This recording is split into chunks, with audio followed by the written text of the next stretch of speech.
ایران مطالبہ کرتا ہے کہ فرانسیسی سفیر کو ملک سے نکالنے کے مسئلے پر بحث کی جائے. نہیں آپ اپنا لینگویج کا آپ ہمیشہ جو اس طرح بہیو کرتے ہیں آپ کو بھی میں وہ کام کروں گا. آپ اپنے ہاتھ میں رہیں. قرارداد متفقہ ہونی چاہیے. یہ قرارداد ناکافی ہے. 733 میں سے 669 لوگوں کو رہا کر دیا گیا. 210 FIR ہیں وہ عدالت کے پروسیس سے گزریں گی. سعد رضوی صاحب کا بھی کیس شامل ہے 302 کے ساتھ. جو ان کو کالعدم قرار دیا ہے ان کی 30 دن میں اپیل آنی ہے ہماری منسٹری کو. TLP نے کسی کی رہائیوں کی بات نہیں کی. TLP ایک پولیٹیکل جماعت ہے. پنجاب میں تیسری بڑی پارٹی تھی. بسم اللہ الرحمن الرحیم. السلام علیکم ناظرین، میں عاصمہ شرازی. پروگرام ہے فیصلہ آپ کا. آج کے پروگرام کا آغاز سب سے پہلے جناب ابصار عالم صاحب جو پاکستان کے سینئر صحافی ہیں، کئی دہائیوں سے پاکستان کی صحافت کو کور کر رہے ہیں، سابق چیئرمین پیمرا بھی رہے ہیں. ان کے اوپر کل قاتلانہ حملہ ہوا تھا، کل شام 6 بجے اپنے گھر کے سامنے والے پارک میں، اور دن دہاڑے یہ واقعہ ہوا تھا. بارونق جگہ کے اوپر ہوا تھا، معروف جگہ کے اوپر ہوا تھا. اس کے باوجود 24 گھنٹے گزر جانے کے بعد ابصار عالم کے اوپر جس نے حملہ کیا وہ حملہ آور نہ گرفتار ہوا، نہ اب تک اس کی کوئی شنید ہے. حکومت، تمام صحافی تنظیمیں جو ہیں وہ اس وقت حکومت سے مطالبہ کر رہی ہیں کہ وہ ان کے حملہ آور کو گرفتار کرے اور اس کو بے نقاب کرے، لوگوں کے سامنے، عوام کے سامنے پیش کیا جائے. یہ ایک عجیب واقعہ ہے، اس لیے کہ اور کوئی انوکھا نہیں، کیونکہ اس سے پہلے بھی کئی صحافیوں کے اوپر پاکستان میں حملے ہو چکے ہیں. صرف انوکھی بات یہ ہے کہ جتنے بھی صحافیوں پہ حملے ہوئے ہیں آج تک کسی کو ابھی تک کوئی انصاف نہیں ملا. یہ نہیں پتا چلا کہ کوئی نامعلوم گولی کہاں سے آئی ہے، کس طرح سے لگی ہے اور کس نے ماری ہے. یہ نامعلوم چہرے، یہ نامعلوم لوگ جو ہیں وہ آج تک نامعلوم ہی ہیں.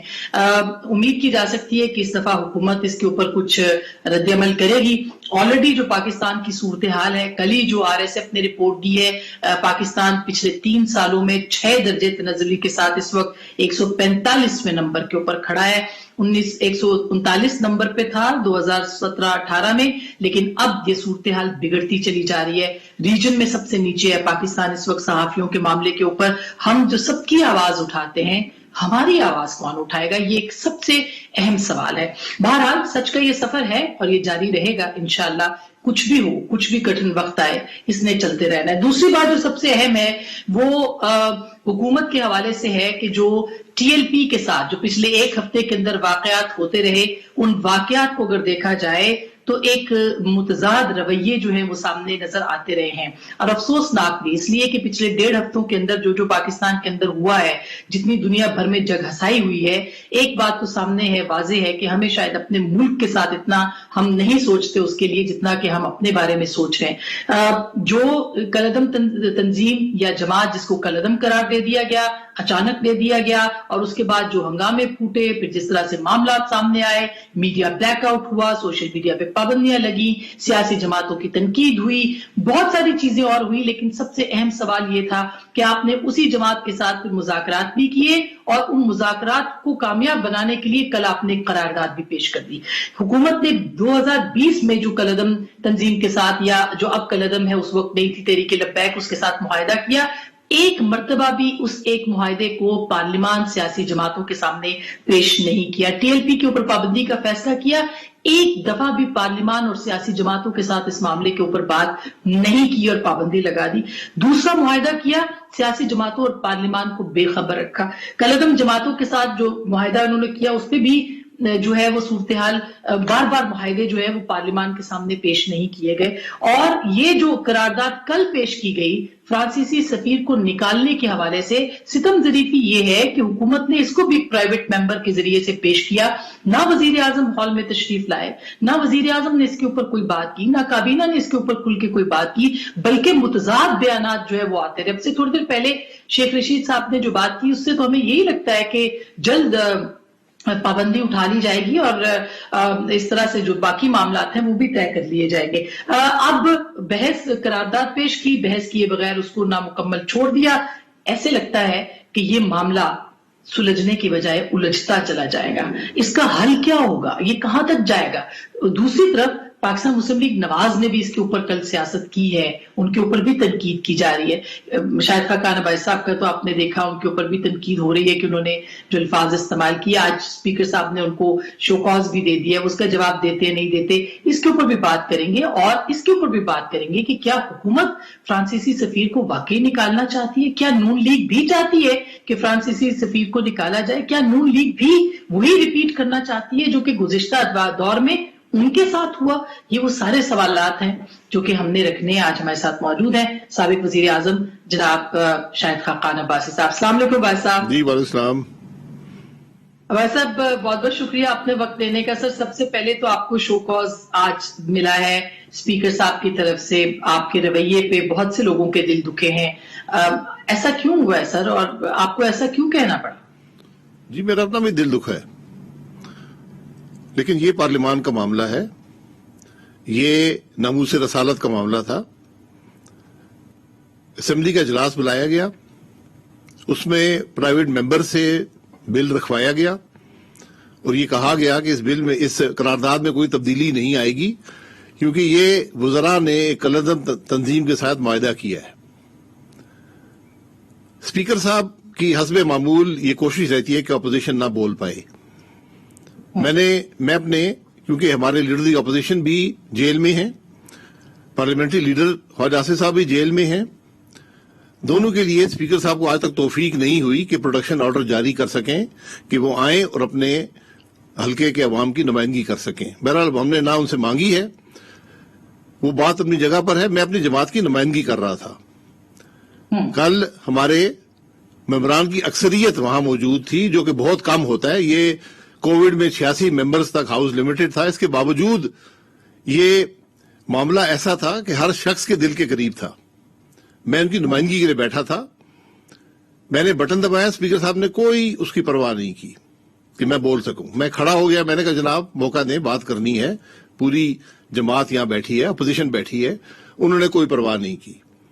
اور یہ رویہ ہے اسپیکر صاحب کا کہ جب سے یہ اسپیکر بنے ہیں، جب تک آپ روسٹرم پہ نہیں جائیں گے، شور نہیں مچائیں گے، آپ کو بولنے کا موقع نہیں ملتا. تو میں وہاں پر گیا، میں نے کہا اسپیکر صاحب آپ نے ہر کام میں اس کو متنازع بنایا. آج یہ ناموس رسالت کی بات ہے، ہم ہاؤس کے ممبر ہیں، بولنے کے لیے آتے ہیں، آپ کو کوئی حق نہیں ہے کہ ہمیں روک سکیں.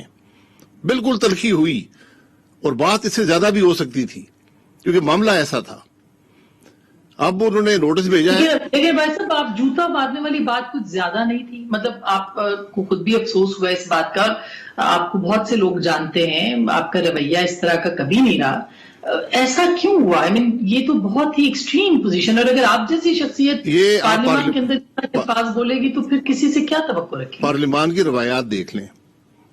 جی ویسٹ پاکستان اسمبلی میں یا شاید ایسٹ پاکستان، مجھے یاد نہیں ہے، اسپیکر صاحب قتل ہو گئے تھے کرسی مار کر. پارلیمان جذبات کی جگہ ہوتی ہے، ہم عوام کی نمائندگی کرتے ہیں. یہ ہمارا کوئی ذاتی جھگڑا نہیں ہے کسی سے، یہ ہاؤس اسپیکر کی ملکیت نہیں ہوتا. اسپیکر کو ہمارا بولنا ہمارا حق ہے. جو بولنے نہیں دے گا پھر تلخی ہوگی. تو یہ اسپیکر صاحب کی بالکل آپ کی بات صحیح ہے، لیکن اب یہ گولی مار کٹائی اور اس کے اوپر تو خیر ہمیں اس کو کوٹ بھی نہیں کرنا چاہیے، مگر آپ کے خیال میں اب آپ کو شو کاز کا جواب دینا ہے یا معافی مانگنی ہے؟ آپ معذرت طلب کرنے، میں نے سنا ہے آپ کو ایک دو جگہوں پہ آپ نے معذرت طلب کی ہے، کوئی حرج تو نہیں ہے اس میں؟ کس سے معافی مانگنی ہے یہ بتائیں نا. میں معافی صرف ایک ذات سے معافی مانگ سکتا ہوں. میں اپنے رویے کی ہاؤس سے معافی مانگ سکتا ہوں. اگر اسپیکر صاحب بھی اپنے رویے کی معافی مانگیں گے، کیونکہ یہ تلخی ان کے رویے کی وجہ سے پیدا ہوئی، اور یہ رویہ آج کا نہیں ہے. جب سے یہ ہاؤس بنا ہے، یہ پہلی دفعہ تلخی نہیں ہوئی. یہ تلخی جاری رہے گی اگر بولنے کا موقع نہیں ملے گا. بات بڑی سیدھی ہے، میں بالکل لگی لپٹی باتیں نہیں کرتا. اگر یہ اسپیکر صاحب بات کرنے کا موقع نہیں دیں گے تو تلخی ہوگی. ویسے اب اس کا کیا حل ہے؟ دیکھیے افسوسناک بات تو یہ ہے کہ اتنا سنجیدہ معاملہ تھا، 1.5 ہفتہ اس کے اوپر پاکستان کی سڑکوں میں کیا ہوتا رہا، 2-4 دن تو باقاعدہ تشدد آپ نے دیکھا، اور اس کو جس طرح سے کل ایوان میں لایا گیا، ہونا تو یہ چاہیے تھا کہ آپ لوگوں کی طرف سے بھی یہ پوائنٹس اٹھائے جاتے کہ آپ اس کو اس طرح سے ڈیل نہ کریں، کچھ اٹھائے بھی آپ لوگوں نے، لیکن غیر سنجیدگی تھی اوور آل پورے ہاؤس کے اندر. لوگ تو آپ لوگوں کی طرف دیکھتے ہیں سر، ایوان کی طرف دیکھتے ہیں. نہیں، کوئی غیر سنجیدگی نہیں تھی اپوزیشن کی طرف سے. ہم وہاں بیٹھے تھے، ہم نے پوری بات سنی، ہم نے اپنی بات کرنا چاہی، اس کا موقع نہیں دیا گیا. اب بات یہ ہے کہ چوری چھپے یہ قرارداد لانے کی کیا ضرورت تھی؟ حکومت میں اتنی ضرورت نہیں تھی کہ قرارداد خود لاتی، پرائیویٹ ممبر کو دیا. آپ نے قرارداد اپوزیشن سے شیئر نہیں کی، ان سے کنسلٹ نہیں کیا. ناموس رسالت کا معاملہ ہر شخص کے دل کے قریب ہے. ہم نے 1 گھنٹہ مانگا کہ اس کو ہم ایسی قرارداد لائیں جو جوائنٹ ہو، جس سے عوام کی جو جذبات ہیں ان کی نمائندگی ہو، اور اس معاملے کا ایسا حل نکلے جس میں ناموس رسالت کا معاملہ اس کی سب کے دل کے قریب ہے، اور جو حد تک آج ہمارے ملک کے اندر پارلیمان کی ہو رہی ہے، حکومت کی ہو رہی ہے، جو عوام شہید کیے گئے ہیں، جو پولیس والے شہید کیے گئے ہیں، اس کی ذمہ داری کس کی ہے؟ حکومت اپنی پالیسی بیان کیوں نہیں کرتی؟ کیا وزیر اعظم میں اتنی ہمت نہیں ہے کہ پارلیمان میں آ کر پالیسی بیان کرے؟ تقریروں میں پالیسی بیان کی جاتی ہے، پھر قرارداد لائی جاتی ہے جو اس پالیسی کا تضاد ہوتی ہے. یہ بات ابھی ختم نہیں ہوئی. ہم ابھی کوشش کر رہے ہیں کہ اس معاملے پر ایک ایسا ریزولوشن لایا جائے جو حقیقی معنوں میں جو ناموس رسالت کے معاملے پر پاکستان کے عوام کی جذبات کی نمائندگی کر سکے. یہ بہت ضروری ہے. یہ قرارداد تو فرانسیسی سفیر کو نکالنے سے متعلق تھی، تو آپ جو نئی پرپوز کرنا چاہتے ہیں قرارداد، اس کے اندر فرانسیسی سفیر کو نکالنے کا مطالبہ آپ لوگ بھی رکھیں گے، سپورٹ کریں گے اس کی؟ آپ اس میں کوئی بات سفیر کو نکالنے کی نہیں ہے. اس میں لکھا ہوا ہے کہ سفیر کو نکالنے کے معاملے پر بحث کی جائے. بحث ایوان میں اس وقت ہوتی ہے جب حکومت اپنی پالیسی لے کر آتی ہے کہ یہ معاملہ ہوا ہے، یہ ہماری پالیسی ہے. حکومت کے پاس 3 چوائسز ہیں. سفیر کو نکال دے. جو فرانس میں ہوا وہ ایک میگزین نے کیا، ان کے صدر نے ایسے بیان دیے اور سرکاری عمارتوں پر وہ کارٹون آویزاں کیے جس سے مسلمانوں کے جذبات مجروح ہوئے پوری دنیا میں، پاکستان میں بھی. وہ معاملہ ریاست سے ریاست تک اٹھانا چاہیے. تو سفیر کے معاملے کو اگر نکالنا ہے، یہ معاملہ یا اس کو نکالیں یا نہ نکالیں، یا کہیں جی ہم نکالنا چاہتے ہیں لیکن ہم بڑے کمزور لوگ ہیں، ہماری معیشت تباہ ہو جائے گی، ہم نہیں نکال سکتے. لیکن آپ کیا چاہتے ہیں سر؟ آپ کیا چاہتے ہیں؟ آپ کی جی میں یہ چاہتا ہوں کہ حکومت اپنی پالیسی لے کر آئے. میں حقائق سے آگاہ نہیں ہوں. حکومت، ہم نے یہی لکھا ہے، اور اس ریزولوشن جو حکومت لائی تھی لکھا ہوا ہے کہ جو بین الاقوامی معاملات ہیں وہ اسٹیٹ طے کرتی ہے. تو ہم نے آج یہ وضاحت طلب کی ہے حکومت سے کہ ہمیں ذرا یہ بتا دیں، آ کر بریف کر دیں پرائم منسٹر صاحب، وزیر خارجہ، وزیر داخلہ، D G I S I, کہ ان کا کیا موقف ہے سفیر کے معاملے میں. بے شک ان کیمرہ ڈسکشن کر لیں، اگر ہاؤس کو بریف کریں. اس کے بعد ہاؤس ایک معنی خیز جو گفتگو ہے یا بحث جو ہاؤس کر سکتا ہے. اس چیز کو دبانے کی کوشش نہ کریں، یہ معاملہ دبے گا نہیں. یہ ناموس رسالت کا معاملہ پاکستان کے عوام کے دل کے قریب ترین ہے. حکومت کی بے سہمی کی وجہ سے آج سارے معاملات پیدا ہوئے ہیں. یہ بھی ضروری ہے کہ ان معاملات کو انویسٹیگیٹ کیا جائے کہ جو کچھ ملک کے اندر ہوا یہ کس نے کیا، کیوں کیا، اس کے پیچھے کیا سارے معاملات ہیں. یہ کل یہ معاملات پھر کھڑے ہوں گے، پھر یہ ساری چیزیں ہوں گی. ٹی ایل پی کے پیدا ہونے، اس کے بننے، اس کے پرورش پانے، اس سب پھر تو ساری باتوں کے اوپر بحث ہونی چاہیے. مگر میں اس کے اوپر بھی آتی ہوں. صرف ایک سوال، آپ یہ سمجھتے ہیں کہ فرانسیسی سفیر کو نکالنا چاہیے، اور کیا پی ایم ایل این وہی کام نہیں کرے جو پی ایم ایل این کے ساتھ پی ٹی آئی نے کیا تھا گزشتہ دور کے اندر؟ نہیں جی، ہم نے پی ٹی آئی نے کیا کیا یہ ان کی، وہ اس کو بھگتے. ہم صرف یہ کہہ رہے ہیں یہ ہمارا فیصلہ نہیں ہے، یہ فیصلہ اپوزیشن کا نہیں ہے. یہ حقائق صرف حکومت کے علم میں ہوتے ہیں. یہ ریاست کا فیصلہ ہے. یہ پی ٹی آئی خود کہہ رہی ہے، ان کی حکومت خود کہہ رہی ہے ریاست کا فیصلہ ہے. ریاست پارلیمان کو بتائے اس کا فیصلہ ہے کیا، اس کے بعد پارلیمان بحث کر کے اپنی رائے دے گی. لیکن بھائی صاحب، آپ کو نہیں لگتا کہ اگر ریاست والا معاملہ جو کہ ایک پرائیویٹ ممبر نے ڈالا ہے، امجد نیازی صاحب نے اپنی قرارداد کے اندر، تو اس کا تو مطلب یہ کہ حکومت خود بھی بری ذمہ ہو کے ریاست پہ ڈالنا چاہتی ہے، آپ بھی ریاست پہ ڈالنا چاہ رہے ہیں، تو پی ٹی آئی اور پی ایم ایل این اس معاملے کے اندر ایک ہی صفحے پہ نظر آتی ہے۔ نہیں، ایک صفحے پہ نہیں ہے، ریزولوشن آ گیا، چلیں وہاں سے آگے اب ہم جوائنٹ ریزولوشن بنانا چاہتے ہیں، لیکن اس جوائنٹ ریزولوشن کے اندر یہ پارلیمان فیصلہ نہیں کر سکتی کہ سفیر کو نکالیں یا نہ نکالیں، حکومت اپنا فیصلہ لے کر آئے گی کہ یہ حکومت کی رائے ہے، اسٹیٹ یہ کہہ رہی ہے، اس کے بعد پارلیمان اس کو ایگزامن کرے گا کہ جو حکومت نے کہا ہے، حکومت کی پالیسی کو دیکھے گا، اس پر بحث ہوگی اور فیصلہ کرے گا۔ یہ طریقہ ہوتا ہے پارلیمان کا۔ پارلیمان یہ فیصلے نہیں کر سکتی کہ سفیر کو نکالیں یا نہ نکالیں، کیونکہ وہ اس معاملے کے حقائق سے لا علم ہوتی ہے۔ لیکن بھائی صاحب، آپ کو نہیں لگتا کہ یہ تو پھر پی ٹی آئی نے آپ کو انوالو کر لیا ہے اس پورے، جو معاملہ پی ٹی آئی کو ڈیل کرنا تھا اب اس میں پی ایم ایل این جو ہے وہ زیادہ ایکٹیو رول پلے کر رہی ہے بنسبت پی ٹی آئی کے؟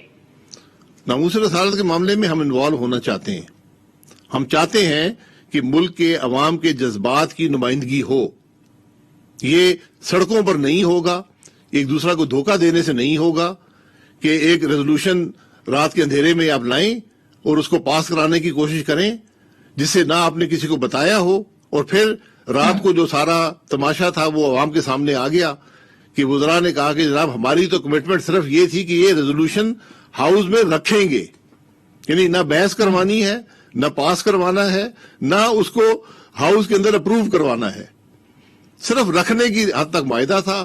آپ کا کام ہو گیا، لیکن ناموس رسالت کا مسئلہ وہیں پر رہا، عوام کے جذبات وہیں پر رہے۔ ہم تو یہ بات کر رہے ہیں، لیکن ہم تو چاہتے ہیں کہ اس ملک کا پارلیمان آگاہ ہو کہ اس کی حکومت کر کیا رہی ہے، سوچ کیا رہی ہے۔ سر، آگاہ ہونا ایک اور بات ہے، لیکن اس مسئلے کو الجھا دینا اور مزید مسئلہ بنانا وہ ایک اور بات ہے۔ مثلا آپ کی حکومت کے ساتھ یہی ہوا تھا، ٹی ایل پی کا آنا، بننا، دھرنے، یہ سب آپ تو خود وزیر اعظم تھے جب لاسٹ دھرنا ہوا تھا، تو آپ مجھے بتائیے کہ پھر کیا آپ وہی کام چاہتے ہیں جو آپ کی حکومت کے ساتھ ہوا تھا، وہی حکومت اس حکومت کے ساتھ ہو؟ یہ کوئی دوہرا معیار نہیں نظر آ رہا ہے۔ ہماری حکومت نے نہ گولی چلائی، وہ جو معاملات تھے وہ میں ہمیشہ کہتا ہوں ایک ٹروتھ کمیشن بنا دیں، میں ان کے سامنے سارے رکھ دوں گا، میں اس کے سارے معاملات سے آگاہ ہوں۔ آج معاملات کچھ اور ہیں، اس لیے آج حکومت لے کر پارلیمان میں آئی ہے، پارلیمان کو آپ اس میں ملوث کرنے کی کوشش نہ کریں۔ اگر آپ ناموس رسالت کے معاملے سے سنسیئر ہیں، یہ کسی کی آنکھ میں دھول نہیں جھونکنا، وقتی ٹائم نہیں پاس کرنا، تو پارلیمان ہی جگہ ہے جہاں پر اس معاملے کا مستقل اس پر بحث ہو سکتی ہے، ورنہ یہ دیگر جو بحث ہوتی ہیں پارلیمان میں جن کی کوئی حیثیت نہیں ہوتی، نہ ان کا کوئی حل نکلتا ہے، یہ معاملہ وہیں پر رہے گا، کل وہیں پر عوام کے جذبات ابھریں گے اور یہ معاملات پھر پیدا ہوں گے۔ تو آج ہم نے مستقل طور پر اس معاملے کی طرف دیکھنا ہے کہ کیسے ہم عوام کے جذبات کی نمائندگی کر سکتے ہیں۔ سر، میں ایک چھوٹی سی بریک لینا چاہ رہی ہوں، بریک کے بعد بالکل ہم ضرور اس پہ بات کریں گے، ٹی ایل پی بنی کیسے تھی اور کیا پی ایم ایل این تو اس وقت مذہبی کارڈ استعمال نہیں کر رہی، کہ ناموس کا بھی کارڈ جو ہے وہ استعمال تو نہیں کر رہی، اس کے اوپر بھی ہم ضرور پوچھیں گے۔ ایک چھوٹی سی بریک کے بعد سابق وزیر اعظم ہمارے ساتھ موجود ہوں گے، آپ ہمارے ساتھ رہیے گا، ملتے ہیں بریک کے بعد۔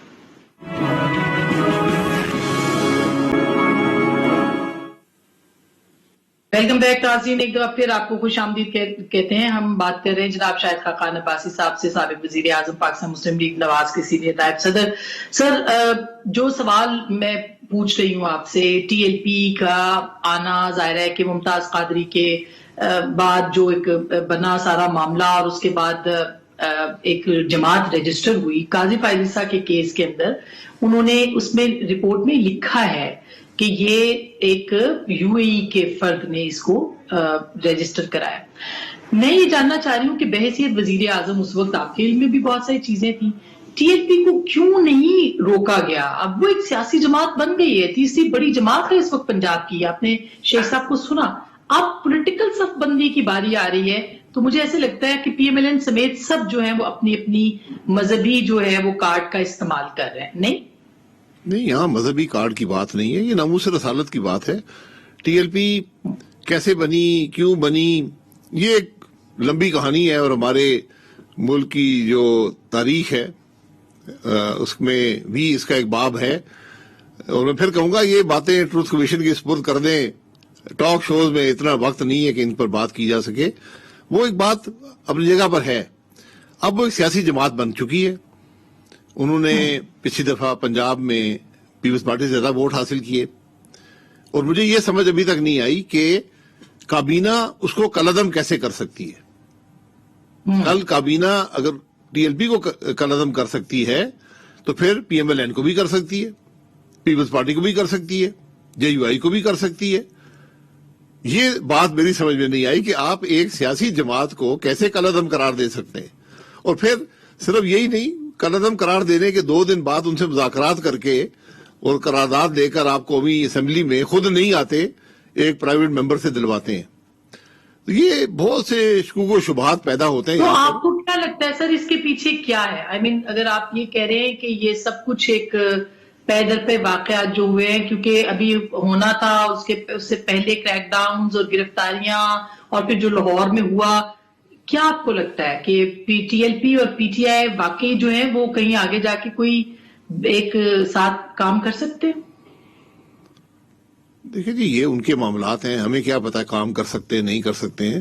لیکن جو لوگ شہید ہوئے ان کا کیا ہوگا, جو پولیس والے شہید ہوئے ان کا کیا ہوگا, جو حد تک حکومت کی ہوئی, جو ریٹ حکومت کی ختم ہوئی, جو عوام کو تکلیف ہوئی, اس کا کیا بنے گا؟